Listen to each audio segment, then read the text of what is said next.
Hello guys, Ah, dahil gabi na po ngayon, ah, babati po ko sa inyo isang magandang gabi sa inyong lahat.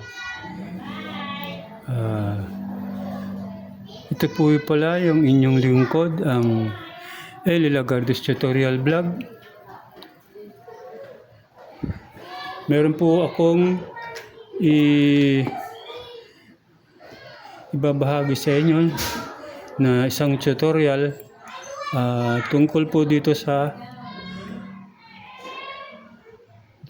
ating tinatawag na thermal fuse. Ilalagay po natin to dito sa bagong rewind po. Ito po yung nabibili natin sa mga shop na gumagawa po sila ng rewind na motor. Sila po kasi ay hindi na po naglalagay ng thermal fuse. So ang gagawin po natin para makaiwas naman po tayo sa hindi magandang mangyari, ang gagawin po natin, maglalagay po tayo ng thermal fuse dito. Ganito lang po yon. Ito po yung common ng ating stator o yung motor. Ang gagawin po natin dito ay puputulin po natin to. Dahil dito po natin ilalagay o ikakabit yung ating thermal fuse. Kakating lang po natin yan. Ayan, ganyan. Tapos, lagyan po natin siya ng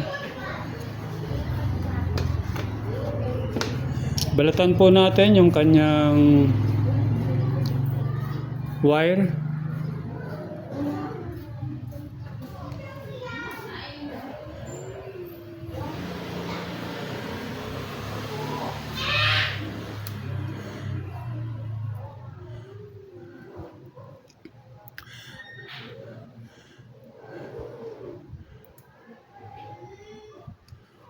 Ayan.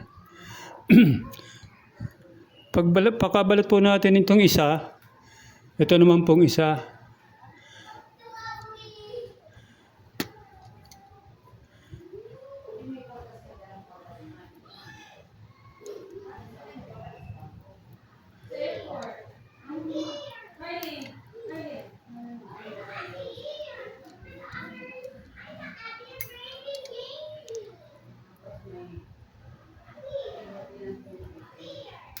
Ayan.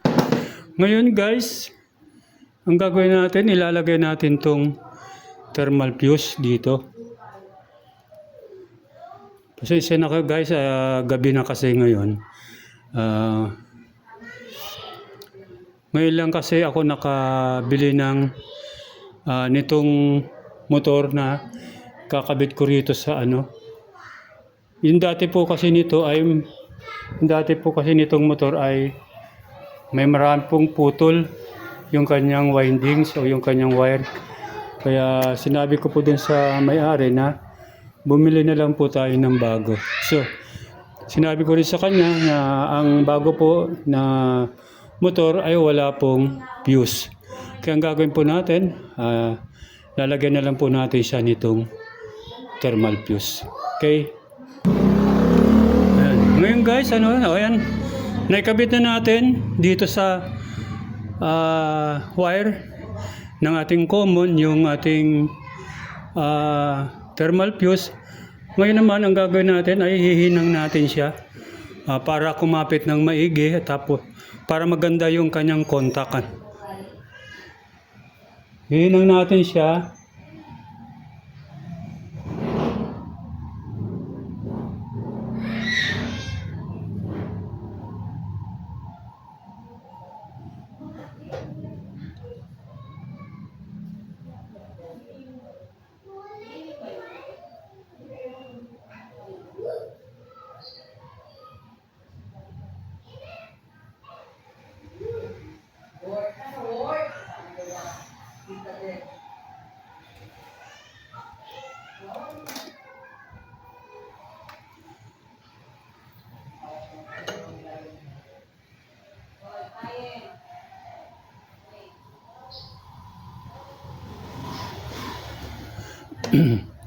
Ayun guys, so ito, nahinang na natin.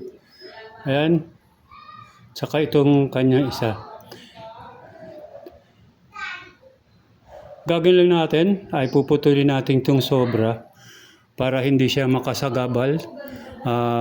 Paglagay natin. Ano? Tapos ang gagawin natin guys, lalagyan natin siya nitong itong tubes. Sana yun. Yan. Lalagyan natin siya ng tubes para hindi siya mag-grounded.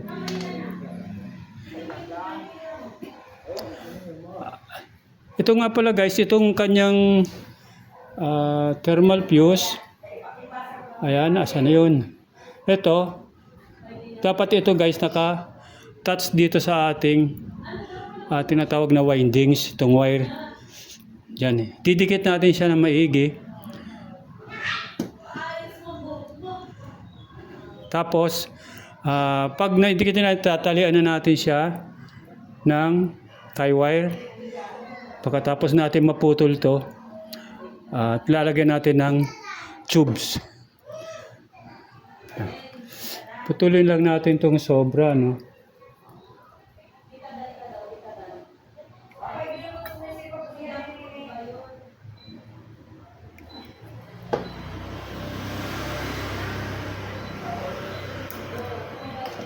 Ayan.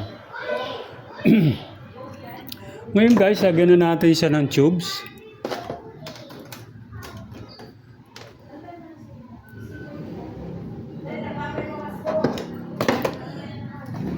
Kung meron kayong bagong ganito guys na tubes, yun ang ilagay niyo. Ako kasi wala, nakuha ko lang ito doon sa inayos kong electric pan.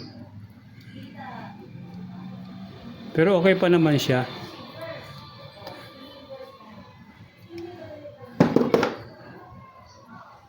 Ngayon, ilagay natin siya.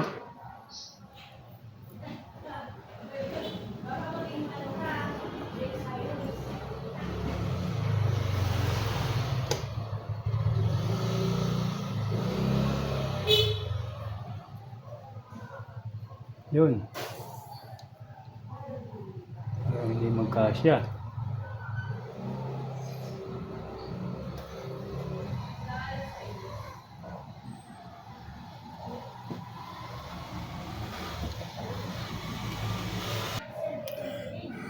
Ayun na, ito na siya guys. Nilagyan ko siya ng tape dito para hindi siya pagtali natin ng ating tie wire ay hindi siya masyado itong kanyang wire. Ayan guys, nalagyan ko na siya ng tie wire o tie wire na plastic. Ito. Ngayon yung kanyang fuse guys ay nandito sa ilalim. Ito. Dito siya naka-siksik sa ilalim nito. Ayan. Nakadikit siya dito guys sa ating windings. Ngayon, try natin kung meron tayong makukuhang resistance o kanyang ohms dito sa kanyang mga wire. Gagamit lang tayo nitong ating tester na analog tester.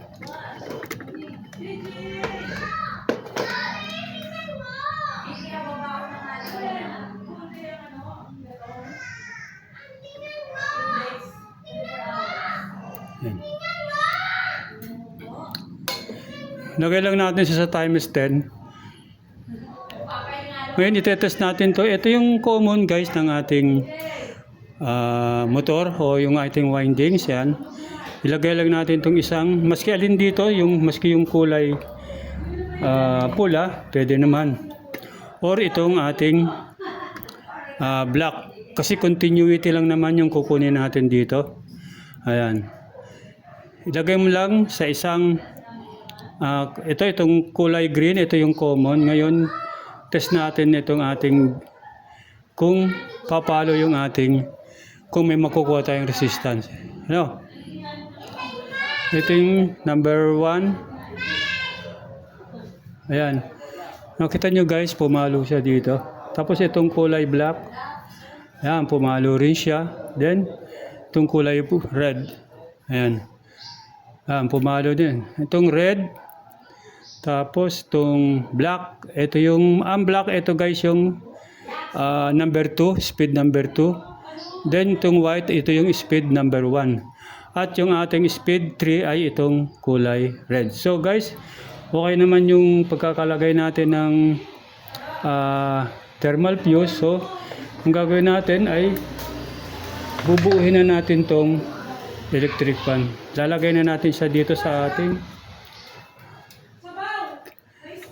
kaha o yung kanyang lalagyan.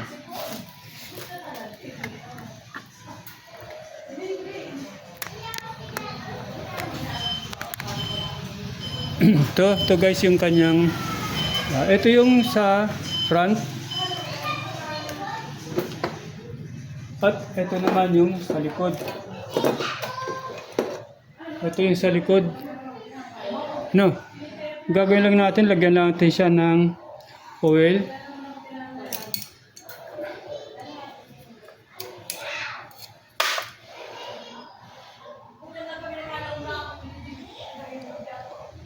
Ayan. Ayan, lagyan natin ito ng oil guys to. Huwag nyo lang masyadong damihan kasi baka tumapon lang ano. So ito, pati itong kanyang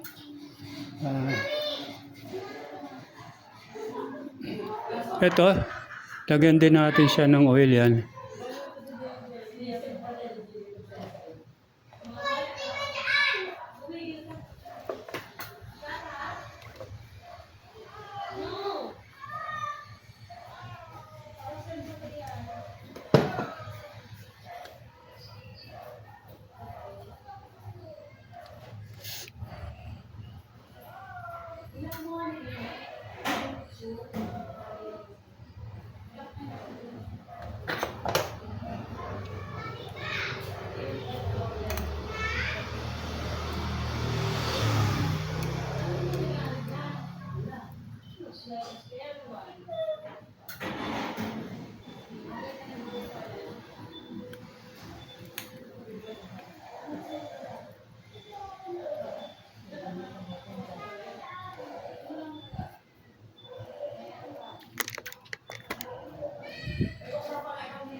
Ito nga pala guys, dapat konti lang ang kanyang hatak o yung kanyang laro.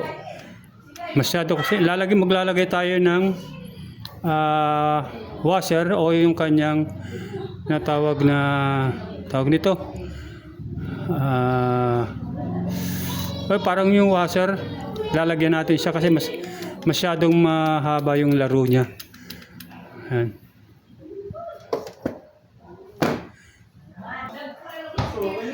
Ito yung ilalagay natin dito para gumanda yung laro ng ating shafting. Pwede naman dito sa unahan natin ilalagay tayo ng mga dalawa.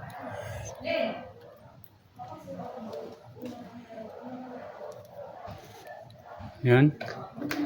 Tapos tignan natin kung pwede na. Uy, hindi nahulog na isa. Ganun natin to. Papa! Alas 6 na, lintik na.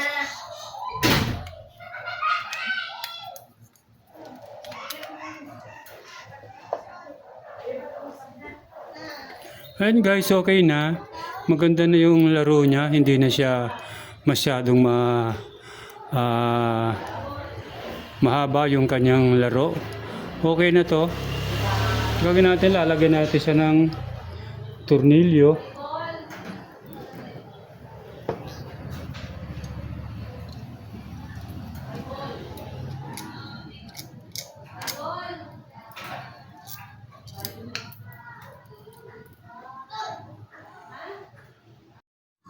Ayan guys, nailagay na natin yung 4 na tornilyo dito. At ang gagawin natin ay ito nga pala, binalik ko na rin yung kanyang tawag nito, gearbox. May balot naman, may balot. Tapos Ito lang ang ano, ito yung lang. pinabit ko na rin guys yung kanyang mga, ito yung wiring. Ito yung speed nila. Pagkain ko ng pusa mo. Pinabit ko na guys dito sa kanyang switch. Ito yung switch niya.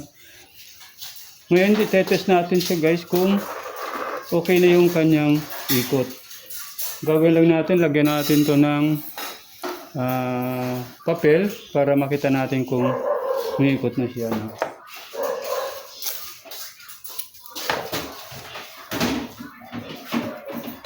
Ayan. Ngayon isasaksak natin sa outlet. Saksak natin sa outlet, guys. Switch natin sa number 1. Ayan. Ito nyo guys, umikot.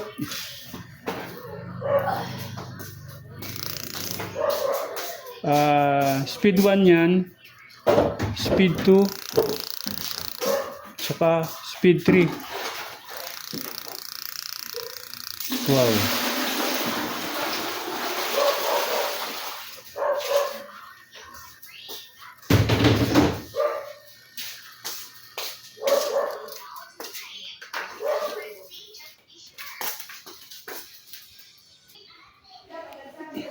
Then guys, okay naman yung ikot niya, no? Ngayon, tatakpan ko na to. Kaya lang guys, wala yung mga accessories dito nandun sa may-ari. Ito lang kasi hindi nila rito. Itong motor, saka itong stand niya. So, ang gagawin natin dito, itatabi na natin to. At tatapusin ko na rin yung tutorial natin ngayong gabi, no? Doon nga po pala sa hindi pa, bago pa lang po sa aking YouTube channel, hinihingi ko po sa inyo ang pag-subscribe po sa aking channel. At huwag niyo rin po kalimutan na i-click yung notification bell para lagi po kayong updated sa mga video pong ina-upload sa YouTube. Like niyo na rin po at i-share at mag-comments po kayo. Yun po ang inaano natin na mag-comments para malaman natin kung meron pa pong kulang sa ating pagbablog. Maraming salamat po sa inyong lahat at doon po sa mga shoutout na lang po sa mga bago kong subscriber at saka doon po sa magsusubscribe po. Shoutout po sa inyong lahat. Bye-bye!